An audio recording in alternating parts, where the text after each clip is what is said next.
Buenos días, buenas tardes o buenas noches. Bienvenidos a todas, a todos y a todes a la tercera entrevista que vamos a estar realizando. Hoy vamos a estar charlando y conversando con Nacho Sánchez. Vamos a estar conociendo un poco más a él y a lo que va a estar dando en su materia, que es el lenguaje sonoro en las artes escénicas. Tiene mucha pinta esta materia. Eh, y vamos a estar charlando y conociéndolo un poco más. Hola, ¿cómo andás, Mechi? Hola Nacho, ¿todo bien? Bien, acá ando. Bien, me alegro. Bueno, un gusto conocerte y charlar con vos. Bien, un gusto también. Arranco con la primera pregunta. Sí, Perfecto, que es con respecto a mí, ¿verdad? exacto. ¿Quién es Nacho Sánchez? Bueno, yo soy artista sonoro, también soy docente. Em, Trabajé durante mucho tiempo, de hecho trabajo en el Club Cultural Matienzo, Hmm. em, como co-encargado del área técnica. De hecho, tengo bastante experiencia como técnico de teatro.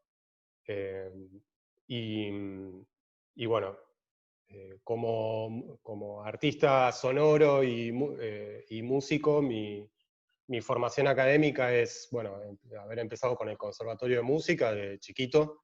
Ahí aprendí a tocar el piano, digamos.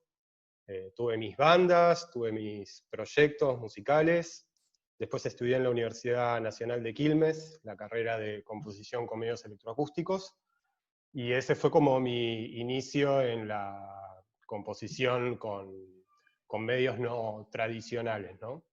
Um, bueno, mi experiencia musical es, bueno, experiencia musical en escenarios, digamos, con bandas, con proyectos de música electrónica.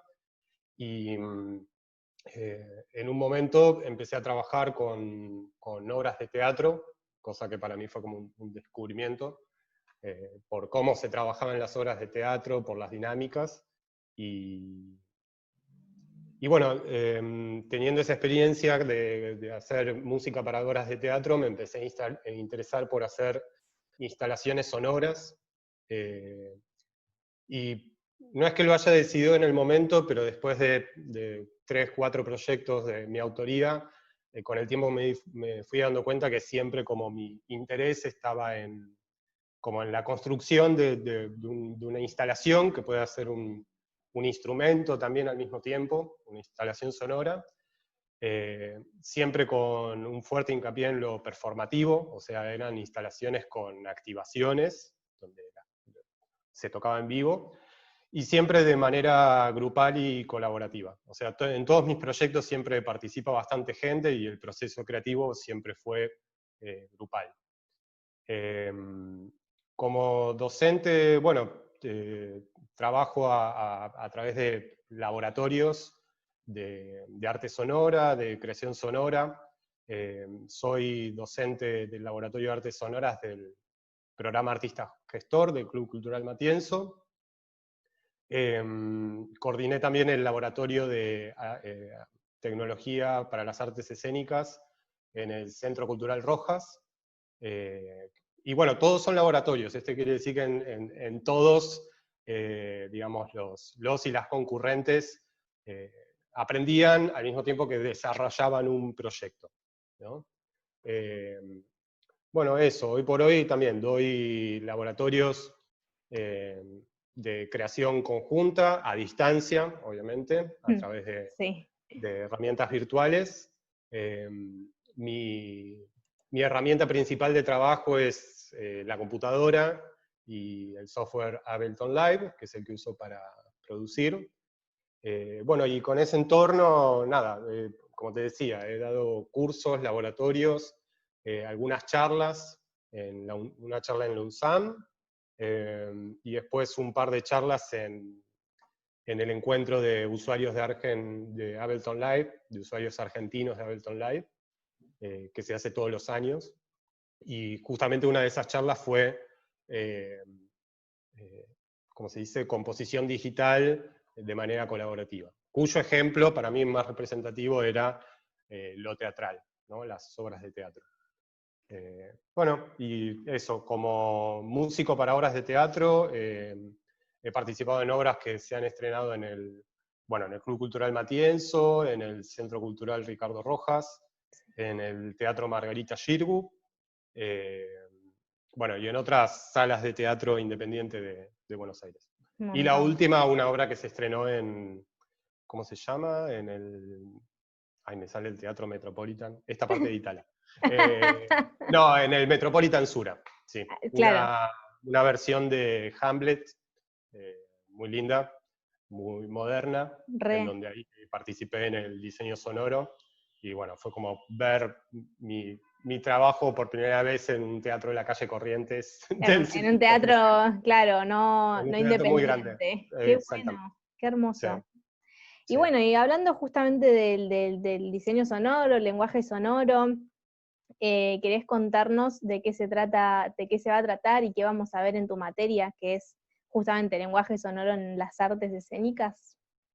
Bueno, sí, cuando bueno, la escuela, el Instituto Viceversa me convoca, recuerdo que una de las primeras cosas que dije en la charla es que para mí, en mi experiencia, eh, lo más difícil como músico es entender lo que el director o la directora quiere, ¿no?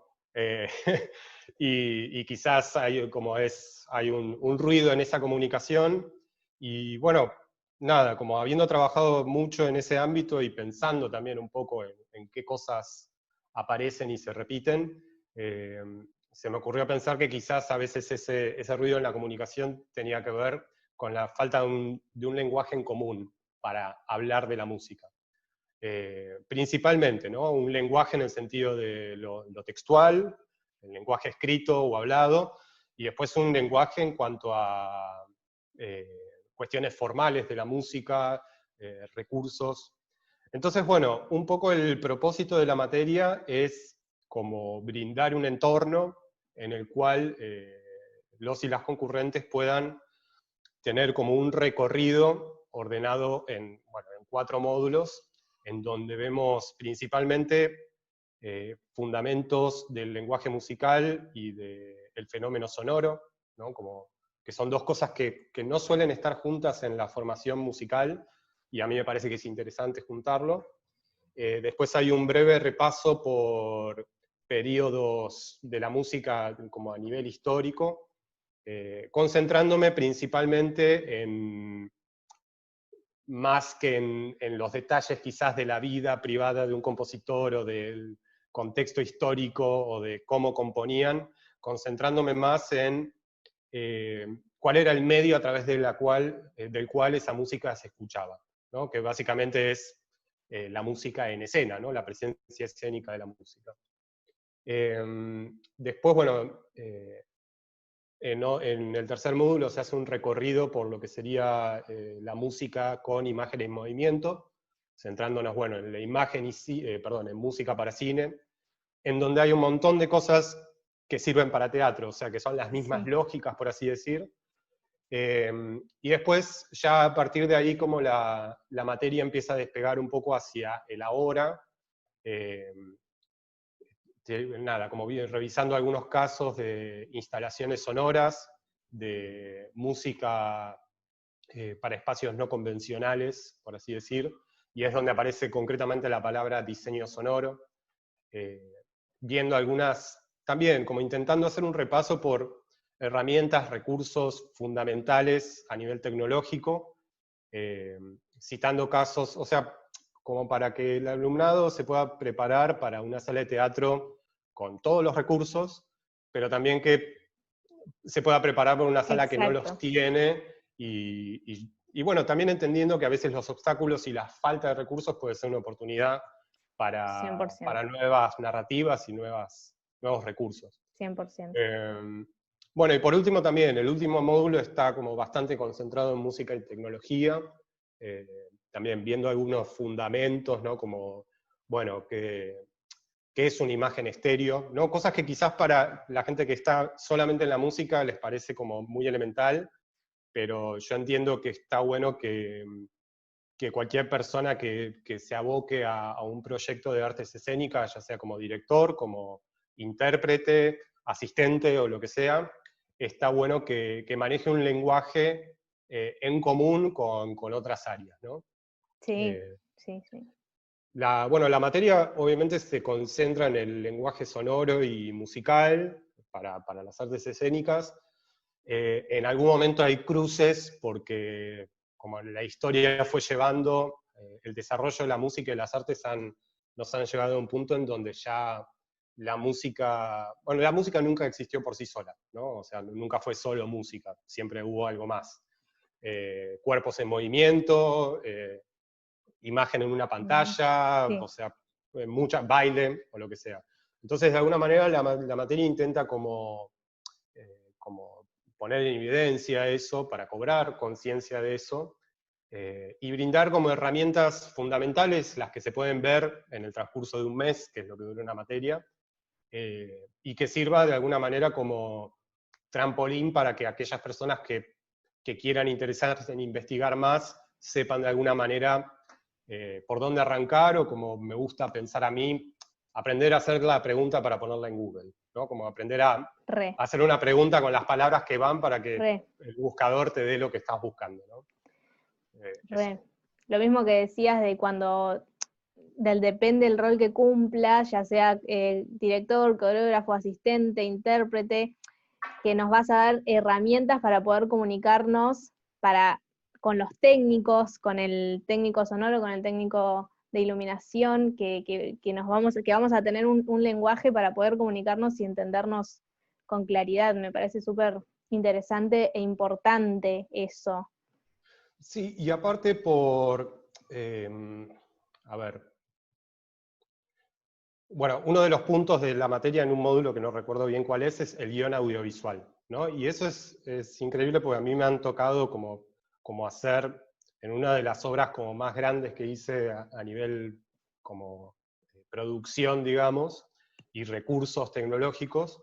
El equipo estaba formado por, digamos, el cuerpo actoral, digamos, escenografía, video en vivo, música en vivo, y la obra duraba 2 horas, así que imagínate que era como un proyecto bastante ambicioso.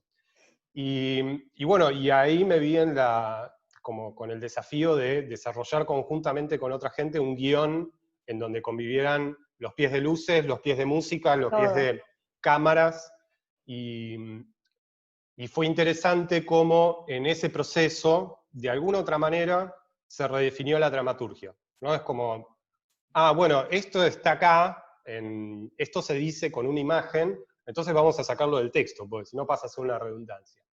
Es ahí donde siento como que el cine tiene eso muy aceitado en la industria cinematográfica, y el teatro lo tiene, pero según la obra, ¿no? Como Sí. que pareciera que en una obra está como muy bien resuelto, en otra quizás ni se plantea. Y bueno, la materia aborda un poco como a poder detectar eso y nada, que el alumnado pueda tomar decisiones quizás un poco más conscientes, ya sea de orden creativo, interpretativo, lo que sea. Hermoso. Eh, bueno, y también en relación con esto, eh, al momento de desarrollar la materia y sabiendo que iba a ser en modo virtual, bueno, hay una dificultad con el teatro, que es que el teatro está poco filmado, Mm, cosa que me parece lógica, ¿no? Porque el teatro es para ir a verlo en el teatro. sí, Hay videos de obras de teatro que generalmente son de uso privado, porque las compañías las usan para aplicar a convocatorias, a concursos, claro. y aunque la obra esté muy bien filmada, muchas veces es muy difícil usar un video de ejemplo para detectar recursos sonoros en escena, ¿no? Porque, bueno, es un poco lo que te decía, por eso al mismo tiempo intento que haya una historia de la música desde entender qué es lo que pasaba en los escenarios en distintas épocas Mm, de exacto. la historia, ¿no?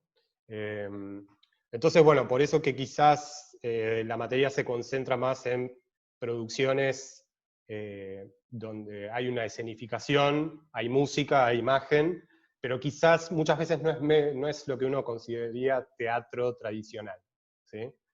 Como para poder ejemplificarlo. Perfecto, perfecto, súper claro. Muy, muy interesante va a estar tu materia. Bien. Eh, Y la tercera y última pregunta sería la siguiente. ¿Cuál es tu reflexión sobre los desafíos con los que se encuentra un director / creador que está dando los primeros pasos en este mundo? ¿En este mundo post pandemia o en este mundo los últimos 5 años, ponele? Podría ser las dos. Me interesarían las dos respuestas.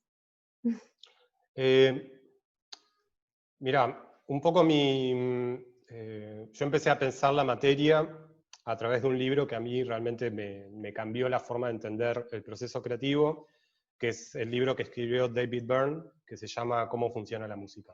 Y básicamente el planteo que hace el libro, que yo lo defiendo, es que el proceso creativo siempre es un diálogo entre el entorno, entre las posibilidades, las imposibilidades, y lo que el artista quiere decir. Es como que no hay una punta del ovillo, ¿no? Es como que esas cosas se retroalimentan.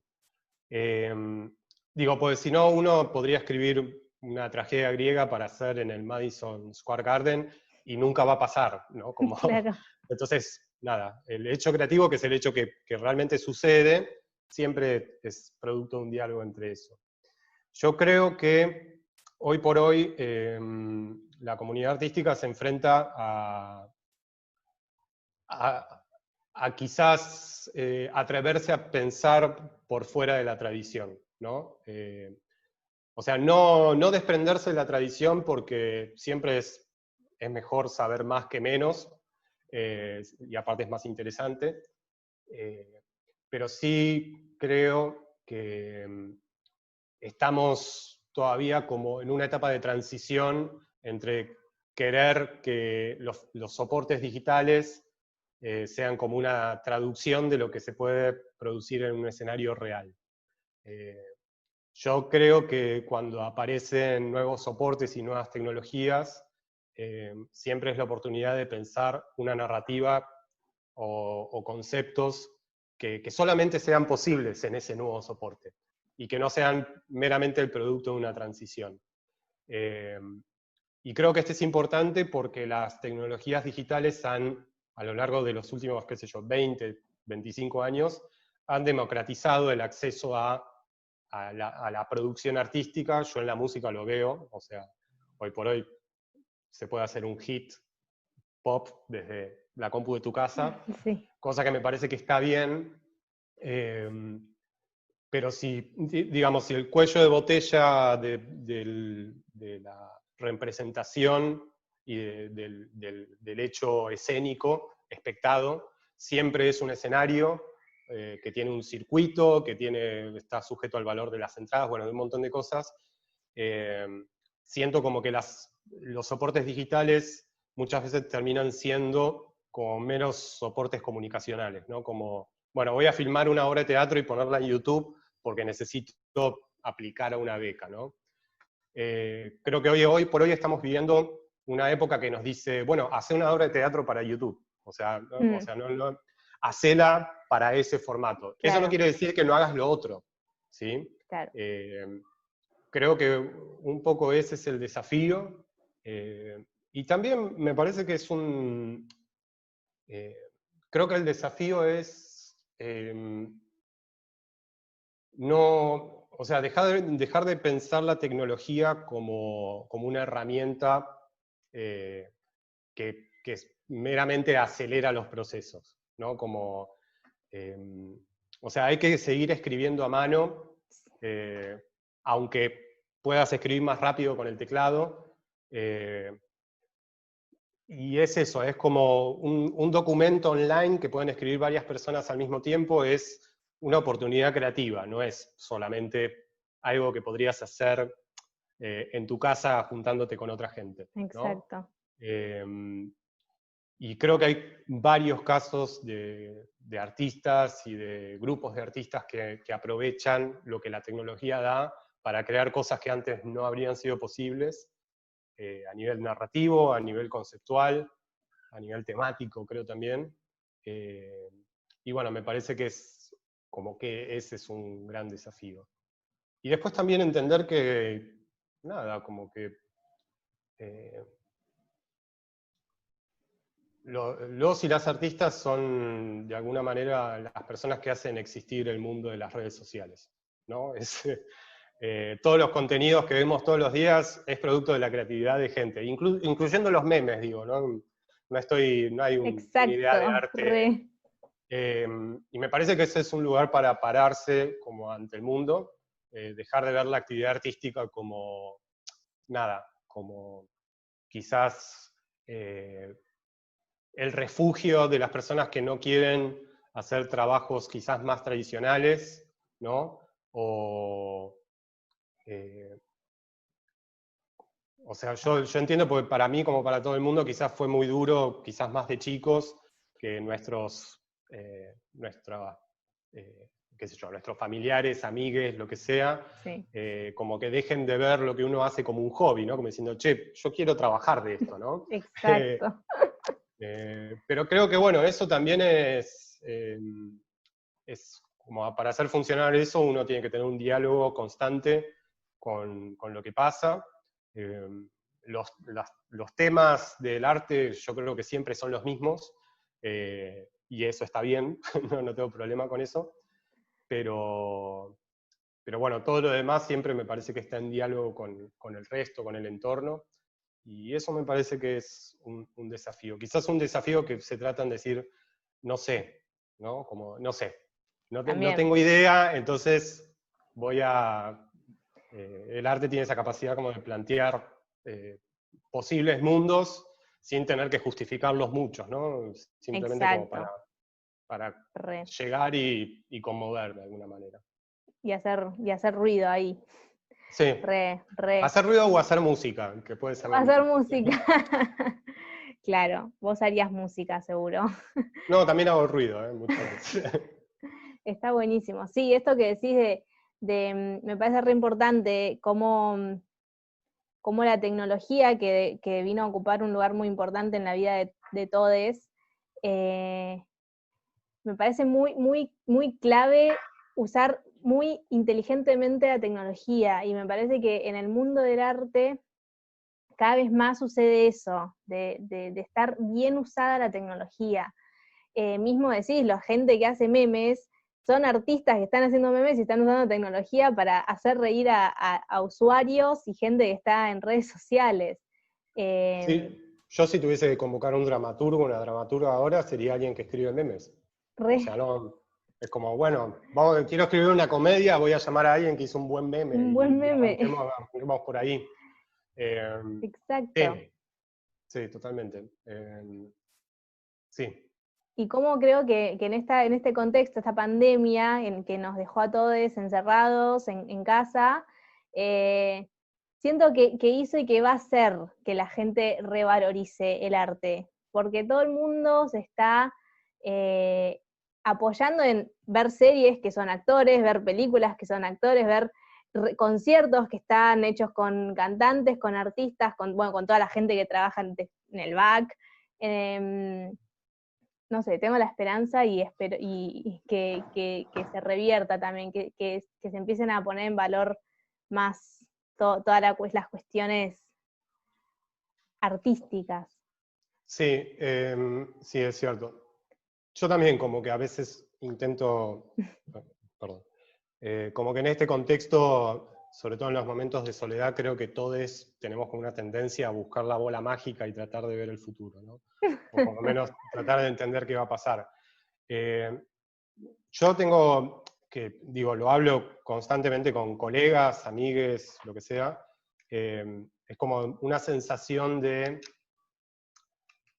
que ya hace, creo, casi 10 años por lo menos, que vivimos con una pata en la pantalla y una pata en la realidad, ¿no? Constante.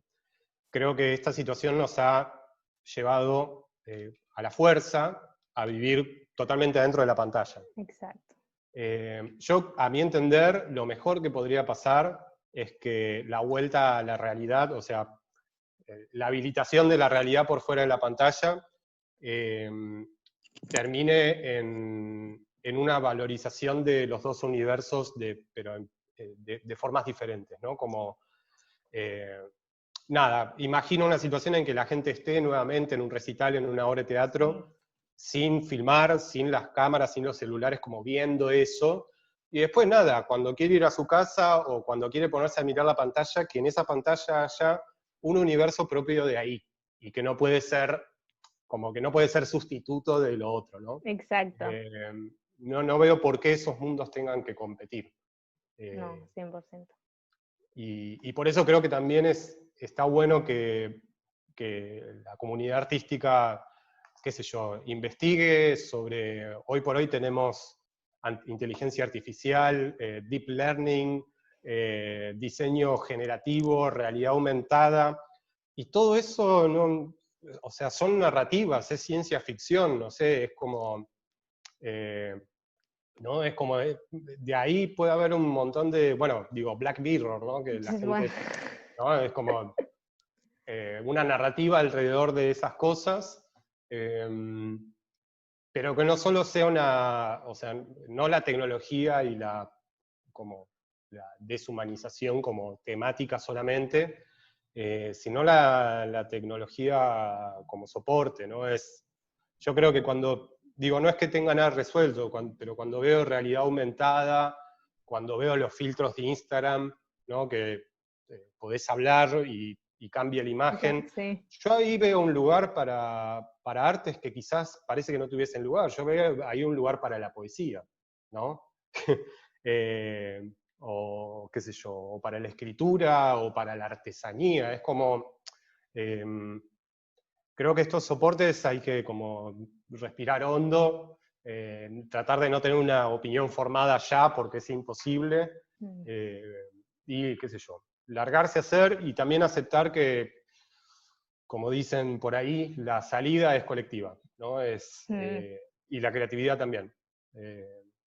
Creo que es también como, bueno, esto es una opinión personal, pero es como un gran engaño de la historia de las artes, la figura meritocrática del artista que hizo todo por su cuenta, solo, en un cuartito, con un pincel, ¿no? Exacto. Eso nunca fue así. Nunca, Y porque eso no quiere aparte, decir que, sí. ¿no? Sí, porque aparte el Aparte que... artista sin el espectador no es nada y ya está, ahí ya tenemos a más de uno. Sí, no, claro, no, y antes de que aparezca el espectador, siempre, o sea, Ahí, siempre sí, es un trabajo conjunto. Eh, Nada, por eso también me gustó tanto trabajar en teatro, porque en el teatro hay como una explicitación y una aceptación de lo colectivo, porque lo si no, casi colectivo. como que no existe, ¿no? No, no, Eh, mm. Bueno, genial. Bueno, Nacho, muchas gracias por tu tiempo, por la charla, por las preguntas, las respuestas, por compartirnos todo lo que pensás, cómo va a ser tu materia y todo. De verdad, bien. muchas gracias. Un Bueno, gracias a gusto. vos, Meche. Un gustazo. Gracias. Nos estamos viendo. Dale, nos Nos vemos. vemos. Adiós. Chau, chis.